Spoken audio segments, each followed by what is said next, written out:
سلام به کانال خودتون خوش اومدین. امروز اومدم با مقایسه 2 تا محصول خفن از برندهای خوب پیکاسو و فابرکستل. خیلی از شماها از من میپرسید که کدوم مداد رنگی بهتر و من امروز اومدم به این ابهام پایان بدم. همراه من باشید در آنباکس مداد رنگی 24 رنگ فابرکستل که به چه رنگایی داره. من تک تک این مداد رنگی ها رو میخوام تست کنم، ببینم پیگمنت رنگ هاش چطوره و بعد تراششون کنم تا ببینم جنس چوبش چطوره. اول از همه یه دفترچه در نظر گرفتم برای این کار و با رنگ سفید که روشن ترین رنگه شروع میکنم کارمو. خب بچه‌ها همونطور که میبینید رنگ سفید روی دفتر سفید خیلی خودش رو نشون نمیده و به این حالته. میریم سراغ رنگای دیگه که رنگش زرد روشنه و رنگ بعدی زرد یه مقدار تیره تره به نارنجی روشن میزنه. بعدش میریم سراغ رنگ نارنجی تیره و رنگ بعد از اون هم نارنجی روشنه. اینجای کار پیگمنت خوبی نشون میده از خودش مداد رنگی فابر. فقط تنها مشکلش اینه که خیلی روون و نرم نیستن. بچه‌ها به طور خودمونی تر یه مقدار خشکه. بعدم رنگ قرمز، سرخابی و صورتی روشن و تیره رو تست کردم. همونطور که توی تصویر میبینید که توناژ رنگی قشنگی هم دارن.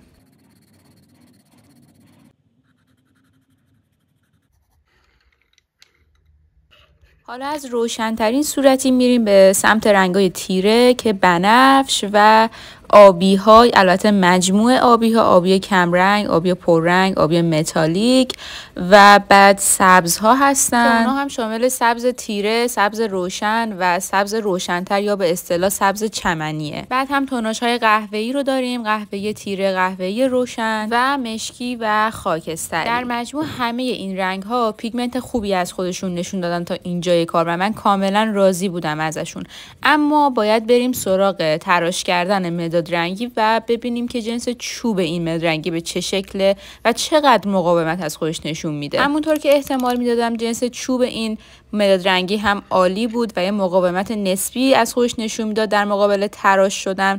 هم مغزی مداد نشکست، هم چوب مداد آسیبی ندید و این به نظرم نمره 20 رو میگیره. حالا میریم سراغ مداد رنگی 24 رنگ پیکاسو تا کاملا مقایسهش کنیم با فابرکستل یک بار برای همیشه. خب طراحی جعبه مداد رنگی پیکاسو به نظرم یک لول بالاتر از مداد رنگی فابرکستل و این یک پوان مثبته. دوباره قراره با هم دونه دونه این مداد رنگی ها رو تست کنیم ببینیم پیگمنت رنگ هاش چطوره. من باز هم از سفید شروع میکنم که روشن ترین رنگه و همونطور که میبینید پیگمنت قوی تری داره حتی روی کاغذ سفید. بعد هم رفتم سراغ توناژ زردها، نارنجی ها، قرمزها، صورتی ها و الی آخر. همونطور که دارید توی تصویر میبینید پیگمنت مداد رنگی پیکاسو خیلی پررنگتر و قوی تر از مداد رنگی فابرکستله و همونطور که دارم تست میکنم کاملا متوجه روون بودن و نرم بودن مداد رنگی ها روی کاغذ میشم. و خب بچه‌ها همینم به دستم خیلی فشار نمیاره و کاملا روون و نرم جلو میره. من خیلی دوست داشتم این رنگا رو توی یک دفتر رنگامیزی امتحان میکردم